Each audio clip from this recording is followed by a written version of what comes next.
Hello everyone, स्वागत है आपका आपके अपने educational YouTube channel SKD zone में। इस वीडियो में हम लोग डिस्कस करेंगे डाइजेशन इन ह्यूमन यानी मानव में पाचन। जैसा कि पिछले वीडियो में हम लोग ऑलरेडी डिस्कस कर चुके हैं कि पाचन क्या होता है और मानव में पाचन कहां पे होता है, उसकी आहार नाल में होता है और किसकी सहायता से होता है, तो पाचन ग्रंथियों से निकलने वाले पाचक एंजाइमों की सहायता से होता है। ठीक, कैसे होता है वो हम अभी देखेंगे हम लोग।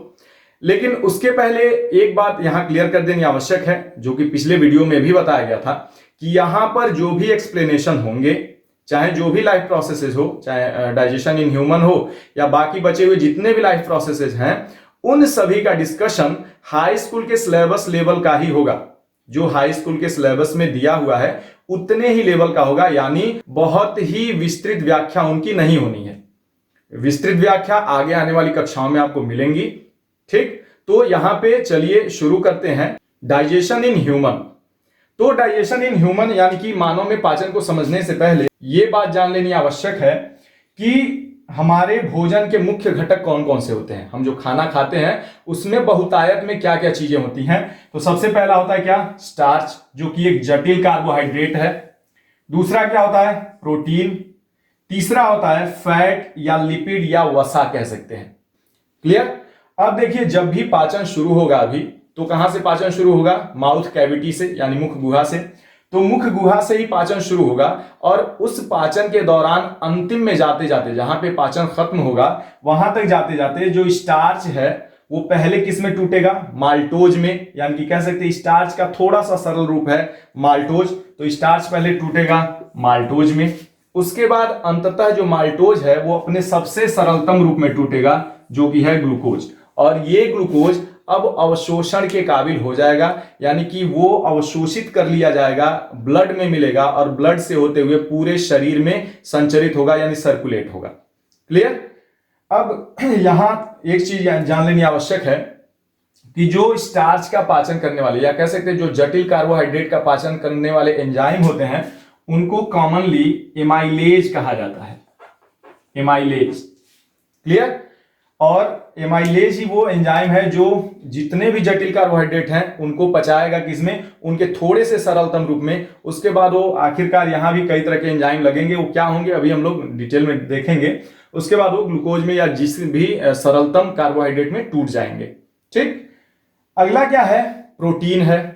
प्रोटीन क्या है कि ये भी एक जटिल रूप है भोज्य पदार्थ का, जो कि किसकी उपस्थिति में, जो कि एक एंजाइम है जिसका नाम है, कॉमन नाम है प्रोटीएज एंजाइम। कॉमन नाम है प्रोटीएज एंजाइम की सहायता से किसमें टूटता है, पहले छोटे छोटे पॉलीपेप्टाइड श्रृंखलाओं में, स्मॉल पॉलीपेप्टाइड चेन्स, इसमें टूटेगा और अंततः टूट जाएगा किसमें, अमीनो एसिड में। ठीक। और वो अमीनो एसिड अब क्या होगा, अवशोषित होकर के ब्लड में मिलेगा और वहां से पूरे शरीर में सर्कुलेट होगा, जहां पे उसका उपयोग करना होगा वो होगा उसका उपयोग। अगला क्या है, तीसरा जो घटक है भोजन का वो है फैट्स या लिपिड या वसा है। इसका जो पाचन होगा वो किस में होगा, फैटी एसिड यानी वसीय अम्ल और ग्लिसरॉल में। इन दोनों में इसका पाचन होगा, यानी कि ये दोनों इसके सरलतम रूप है। इस रूप में ये ब्लड में अवशोषित होकर के ब्लड में मिलकर के और पूरे बॉडी में सर्कुलेट होते हैं। और जो फैट या लिपिड है उसका पाचन जिस एंजाइम की सहायता से होता है उसका नाम है लाइपेज। फिलहाल इतना जानिए कि अंततः क्या है कि स्टार्च या जटिल कार्बोहाइड्रेट कह सकते हैं अंततः किसमें टूटना है, ग्लूकोज में। प्रोटीन अंततः किसमें टूटना है, अमीनो एसिड में। और फैट या लिपिड या वसा को अंततः किसमें टूटना है, फैटी एसिड और ग्लिसरॉल में। यानी कि ये कह सकते हैं कि जो स्टार्च है वो ग्लूकोज से मिल मिल के बना है, यानी कि वो ग्लूकोज इसका एक इकाई रूप है। प्रोटीन जो है वो अमीनो एसिड से मिल मिल के बना है, यानी कि अमीनो एसिड प्रोटीन का इकाई रूप है। और फैट या लिपिड किससे मिल मिल के बना है, फैटी एसिड और ग्लिसरॉल से, यानी कि ये दोनों इसके फैट या लिपिड के इकाई रूप है। ठीक, जो कि पाचन के दौरान अपने सरलतम या इकाई रूप में टूटेगा और वहां से उसका अवशोषण होना है। क्लियर। तो चलिए देखते हैं कि पाचन कहां कहां पे होता है और किस किस तरह से होता है। मानव में पाचन का पहला स्टेप है मुख गुहा में पाचन, यानी डाइजेशन इन माउथ कैविटी, या इसी को बक्कल कैविटी भी कहते हैं। जैसा कि पहले भी बताया जा चुका है कि पाचन केवल 3 ही जगह होना है, माउथ कैविटी में, स्टमक में और स्मॉल इंटेस्टाइन में। क्लियर? तो ये माउथ कैविटी से शुरू करते हैं। तो देखिए, भोजन ज्यों ही मुख गुहा में प्रवेश करता है, हम लोग ज्यों ही भोजन को खाते हैं त्यों ही लार निकलना शुरू होते हैं जब हम भोजन को चबाते हैं, और उसी समय लार उससे मिलता है भोजन से। क्लियर? तो लार कहां उपस्थित होता है, पहले तो ये जानिए, सैलिवरी ग्लैंड या लार ग्रंथियां कितनी होती हैं, इसकी संख्या होती है 3 जोड़ी, यानी 3 पेयर्स होते हैं क्या, सैलिवरी ग्लैंड्स, जो कि उपस्थित होते हैं मुख गुहा की जो दीवारें होती हैं उससे अंदर की तरफ उपस्थित होती हैं। यानी कि मुख गुहा की दीवारों के अंदर की तरफ ये 3 जोड़ी लार ग्रंथियां उपस्थित होती हैं। कौन कौन सी होती हैं, क्या क्या नाम होते हैं इसके, ये अगली कक्षाओं में आप लोग देखेंगे। ठीक? तो इन्हीं लार ग्रंथियों में से क्या निकलता है, सलाइवा या लार निकलता है, और उस लार में म्यूकस होता है, और उसी के साथ साथ एक एंजाइम भी होता है जिसका नाम है टाइलिन। बहुत ही महत्वपूर्ण नाम है ये टाइलिन, जिसको सैलिवरी एमाइलेज भी कहते हैं। वो क्या होता है अभी हम लोग डिस्कस वही करने वाले हैं। तो लार निकलता है उसमें से। लार में जो म्यूकस है यानी कि श्लेष्म, वो क्या करता है, भोजन से मिलकर के उसको लसलसा बनाता है और निगलने में सहायता करता है, यानी कि फिसलते हुए वो आगे बढ़ सकता है, इसमें सहायता करता है। और जो एंजाइम है सलाइवा में, जिसका नाम है क्या, टाइलिन, वो एक पाचक एंजाइम है। वो क्या करता है कि कुछ स्टार्च को माल्टोज में तोड़ देता है।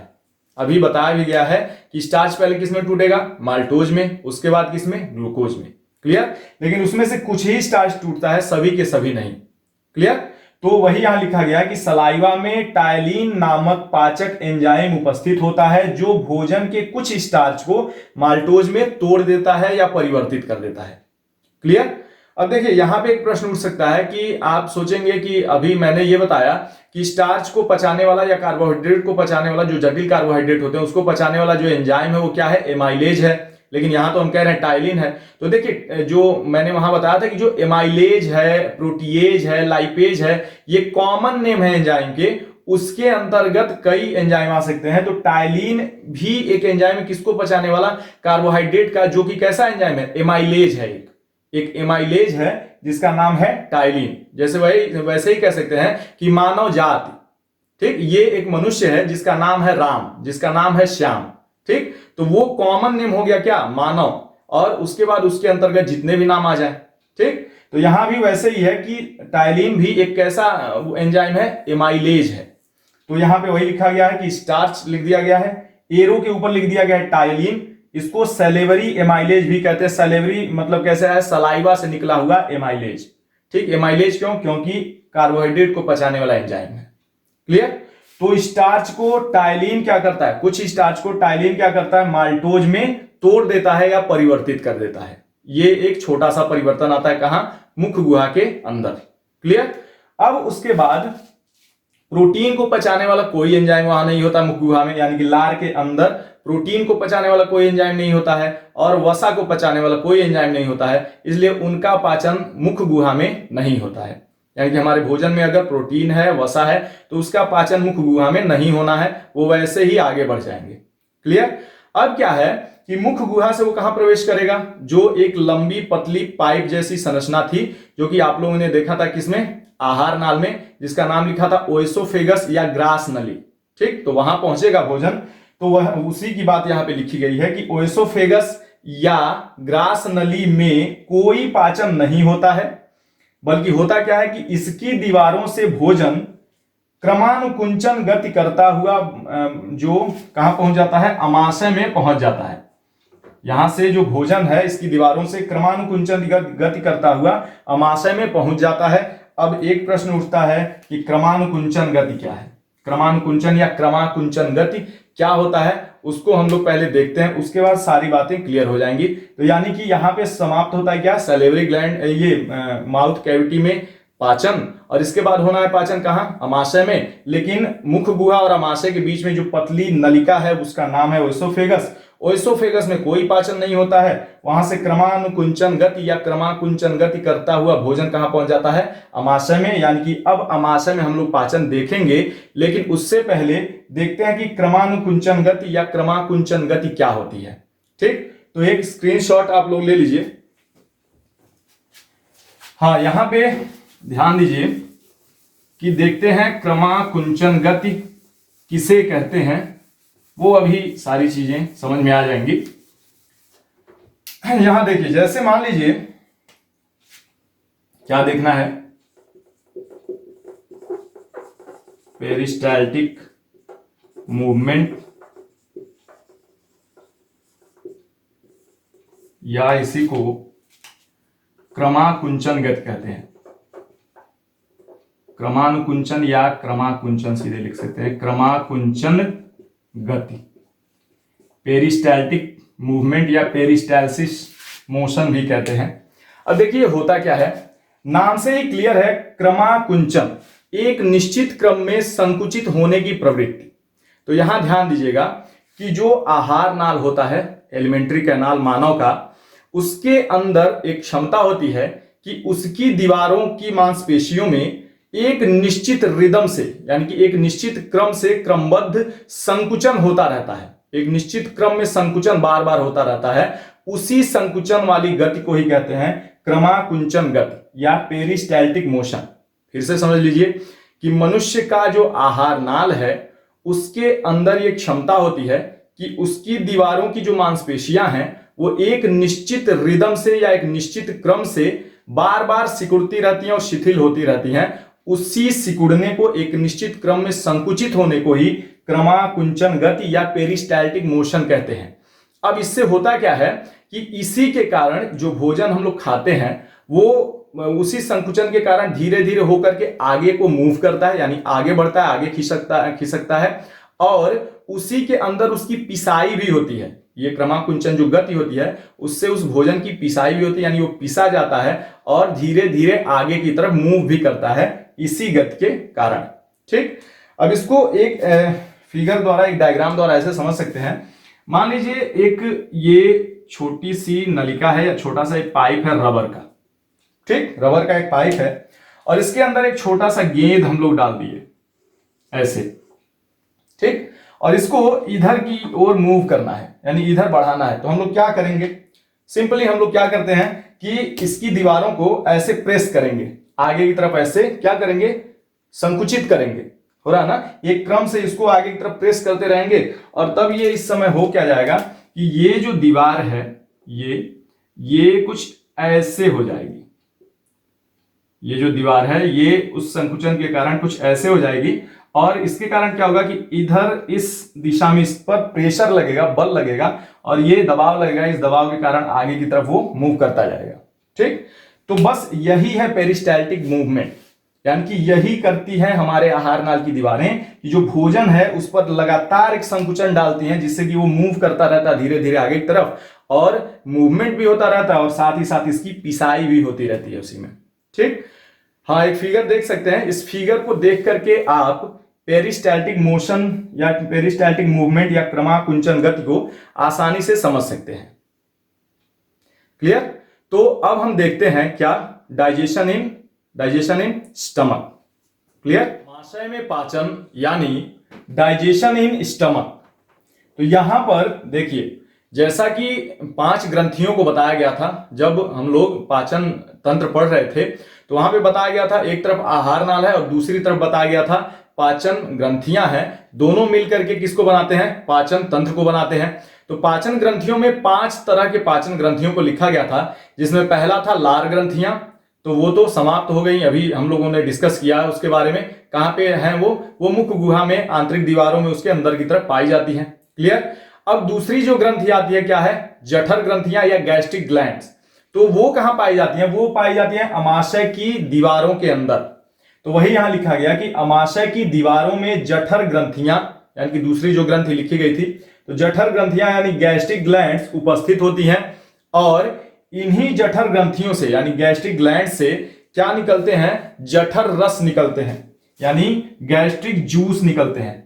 गैस्ट्रिक जूस या जठर रस निकलते हैं और उस जठर रस में क्या क्या चीजें मिली हुई होती हैं, यानी किन किन पदार्थों का ये मिश्रण ये होते हैं जठर रस, वो देखते हैं। तो उसमें सबसे पहला जो पदार्थ है वो है HCl यानी हाइड्रोक्लोरिक अम्ल। ये सांद्र होता है, सांद्र हाइड्रोक्लोरिक अम्ल होता है। दूसरा कौन सा पदार्थ मिला होता है उस जठर रस में, वो है निष्क्रिय पेप्सिनोजन एंजाइम। ये वास्तव में एक तरह का पाचक एंजाइम है और एक तरह का प्रोटीएज एंजाइम है, यानी प्रोटीन को पचाने वाला एंजाइम है, लेकिन निष्क्रिय रूप में है तो इसको पेप्सिनोजन कहेंगे। एक्टिव हो जाएगा तो यही पेप्सिन हो जाएगा। क्लियर? तो वो वहां पे रहता है निष्क्रिय रूप में, जिसका नाम है पेप्सिनोजन, तो जो कि है क्या, एक पाचक एंजाइम है, प्रोटीन को पचाने वाला। तो दूसरा जो पदार्थ होता है इस जठर रस में मिला हुआ वो होता है निष्क्रिय पेप्सिनोजन एंजाइम। क्लियर? तीसरा जो होता है वो होता है म्यूकस, यानी हिंदी क्या कह देंगे, श्लेष्म।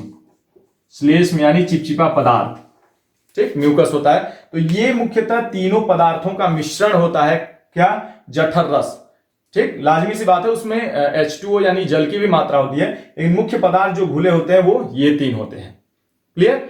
अब देखते हैं इन तीनों का अलग अलग काम क्या होता है। तो सबसे पहले देखते हैं कि HCl क्या करता है।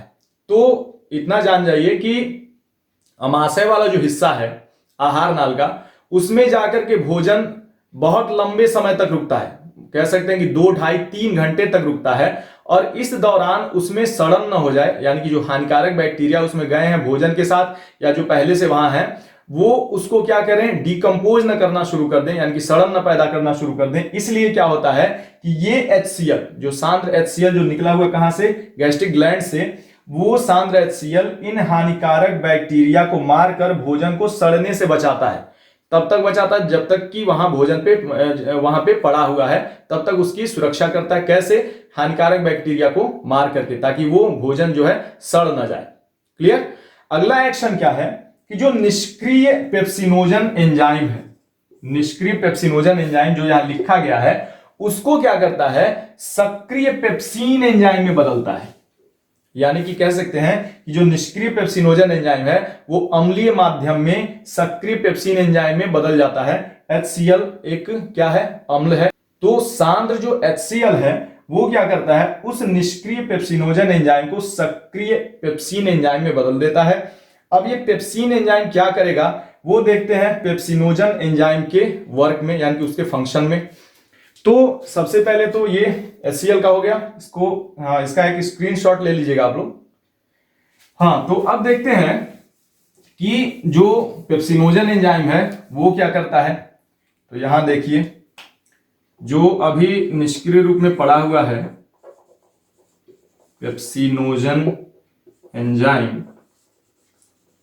उसका भी क्या हुआ, उसका अभी HCl के साथ मिल करके किसमें कन्वर्जन हो गया, यानी किसमें वो कन्वर्ट हो गया, वो पेप्सिन एंजाइम में कन्वर्ट हो गया, यानी पेप्सिन एंजाइम में, यानी सक्रिय पेप्सिन एंजाइम। पेप्सिन एंजाइम का मतलब सक्रिय रूप किसका, पेप्सिनोजन एंजाइम का। क्लियर? तो सक्रिय पेप्सिन एंजाइम में बदल गया।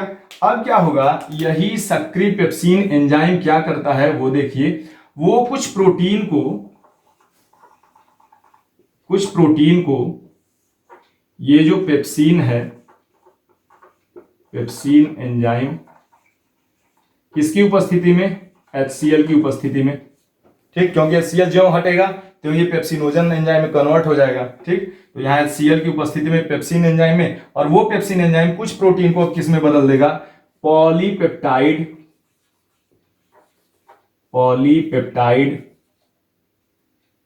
चेन में, यानी कि कह सकते हैं छोटे पॉलीपेप्टाइड श्रृंखला में इसको बदल देगा। और शुरू में ही बताया गया था कि प्रोटीन सबसे पहले किस में टूटेगा, छोटे छोटे पॉलीपेप्टाइड चेन में, और उसके बाद वो टूटेगा अमीनो एसिड में। ठीक, तो यहां कह सकते हैं कि अमाशय में मुख्यतः किसका पाचन होता है, प्रोटीन का पाचन होता है। किसके द्वारा, पेप्सिन के द्वारा। किसकी उपस्थिति में, HCl की उपस्थिति में। तो HCl के दो काम, एक तो भोजन को सड़ने से बचाता है, और दूसरा काम कि पेप्सिनोजन जो कि इनएक्टिव फॉर्म में है, निष्क्रिय फॉर्म में, वो उसको एक्टिव फॉर्म यानी पेप्सिन फॉर्म में बदलता है। और वो पेप्सिन किसका, प्रोटीन का पाचन करता है, किसमें, पॉलीपेप्टाइड चेन में, छोटे छोटे पॉलीपेप्टाइड चेन में। ठीक, अब जो तीसरा बचता है म्यूकस, म्यूकस वो क्या करता है, दूसरा ये था पेप्सिनोजन एंजाइम, तीसरा जो है म्यूकस, वो क्या करता है। तो एक सवाल उत्पन्न होता है बार बार, कई स्टूडेंट के मुंह से सुनने में आता है कि जो HCl वो है, अम्ल है, एसिड है, सांद्र होता है, बहुत ज्यादा सांद्र है, सांद्र HCl अम्ल निकलता है अमाशय की दीवारों में उपस्थित गैस्ट्रिक ग्लैंड में से। ठीक, तो अमाशय की आंतरिक दीवारों में जो उपस्थित है गैस्ट्रिक ग्लैंड्स, उससे निकलने वाला शांत HCl अम्ल अमाशय की दीवारों को क्षति कैसे नहीं पहुंचा पाता है, ये एक प्रश्न है। तो प्रश्न का सीधा सा आंसर ये है या उत्तर ये है, म्यूकस के कारण। म्यूकस यानी श्लेष्म जो निकलता है गैस्ट्रिक ग्लैंड से, वो क्या करता है कि अमाशय की आंतरिक दीवारों पे एक लेयर बना देता है और उसी लेयर के कारण जो HCl का प्रभाव है वो उसकी दीवारों पर नहीं पड़ने पाता है। यानी कि कह सकते हैं कि इसका मुख्य काम है कि अमाशय की आंतरिक दीवारों की रक्षा HCl के बुरे प्रभावों से करता है। यानी कि HCl के प्रभावों से जो रक्षा करता है वो अमाशय के आंतरिक दीवारों का, वो कौन करता है? म्यूकस यानी श्लेष्म। ठीक, तो अब ये कंप्लीट हुआ स्टमक यानी कि अमाशय में पाचन। अब देखते हैं छोटी आंत में पाचन। छोटी आंत में पाचन यानी digestion in small intestine.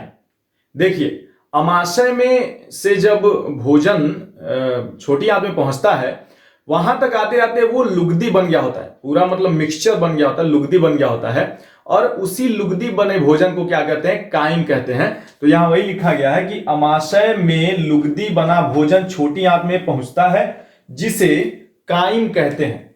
Crime, clear? अब देखिए, जब छोटी आंत में उसके अगले हिस्से में पहुंचता है भोजन, तो वहां पर 3 संरचनाओं से निकले हुए रस या पदार्थ कह सकते हैं आके मिलते हैं।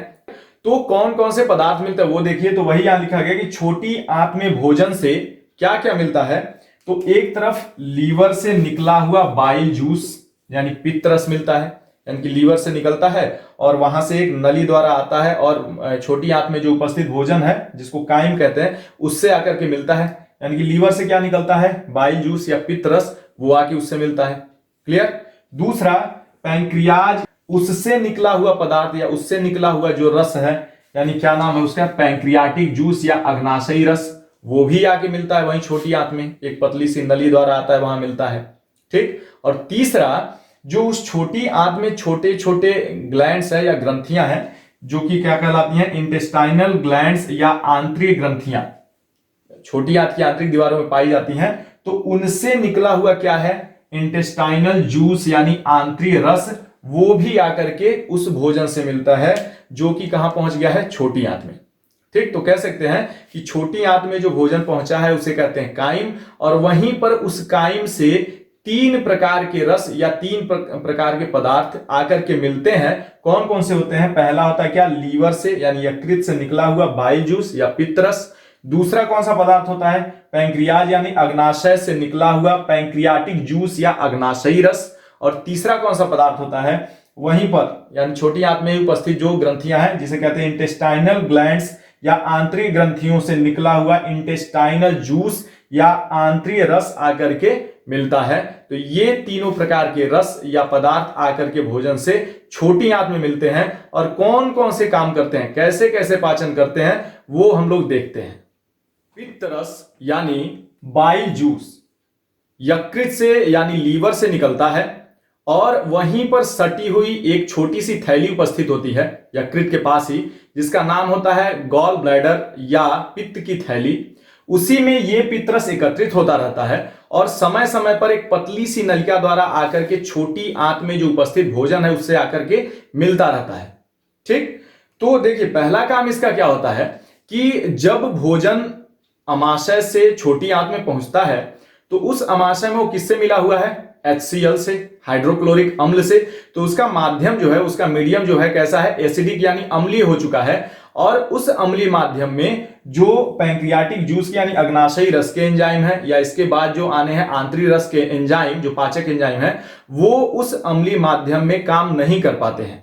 तो उसके लिए उनको चाहिए कि क्षारीय माध्यम मिले। तो उस क्षारीय माध्यम को या एल्केलाइन मीडियम को कौन प्रदान करता है? यही बाइल जूस। तो पहला काम क्या कर सकते हैं कि भोजन को ये जो बाइल जूस या पित्त रस है ये क्षारीय माध्यम प्रदान करता है। पहला काम इसका होता है। ठीक, ताकि जितने भी अब एंजाइम आएंगे वो अच्छे से काम कर सकें उस क्षारीय माध्यम या एल्केलाइन मीडियम में। क्लियर? अब क्या है कि एक तो बात जान जाइए कि इस बाइल जूस में या पित्त रस में कोई भी पाचक एंजाइम नहीं होता है। जो यहां लिखा गया कि इसमें कोई भी पाचक एंजाइम नहीं पाया जाता या उपस्थित नहीं होता है। अर्थात ये पाचन तो नहीं करता है स्वयं, लेकिन पाचन में बहुत ज्यादा सहायता करता है। किसके पाचन में? वसा के पाचन में। ये करता क्या है वो देखिए, ये करता है कि पित्त रस क्या करता है, बड़े आकार के फैट्स यानी वसा के टुकड़ों को, यानी कि बड़े आकार के वसा को क्या करता है, जो बड़े बड़े लोथड़े हैं वसा के, उसको क्या करता है, अति सूक्ष्म टुकड़ों में तोड़ देता है, छोटे छोटे ड्रॉपलेट में तोड़ देता है। और इस प्रक्रिया को क्या कहते हैं, इमल्सीकरण या इमल्सिफिकेशन कहते हैं। यानी कि बड़े बड़े जो गुच्छे होते हैं या बड़े बड़े जो लोथड़े होते हैं वसा के, उसको छोटे छोटे टुकड़ों में ये तोड़ करके, ड्रॉपलेट में तोड़ करके और घोल देता है। उसी प्रक्रिया को कहते हैं इमल्सीकरण या इमल्सिफिकेशन। यानी कि ये पित्तरस क्या करता है, वसा का इमल्सिफिकेशन कर देता है, जिससे वसा का पाचन बहुत ही आसान हो जाता है। तो अब क्या है, पैंक्रियाटिक जूस यानी अग्नाशयी रस। क्लियर? कहां से निकलता है? अग्नाशय से निकलता है, यानी पैंक्रियास से निकलता है, और एक पतली नलिका द्वारा आकर के कहां मिलता है, छोटी आंत में जो उपस्थित भोजन है उससे आके मिलता है। क्लियर? अब कौन कौन से पदार्थ, इस रस में कौन कौन से पाचक एंजाइम घुले हुए रहते हैं वो देखिए। तो पहला पाचक एंजाइम होता है ट्रिप्सिन और दूसरा होता है कीमोट्रिप्सिन। वास्तव में ट्रिप्सिन और कीमोट्रिप्सिन ये दोनों प्रोटीएज एंजाइम है। ये दोनों प्रोटीएज एंजाइम है, मतलब प्रोटीन को पचाने वाले एंजाइम हैं।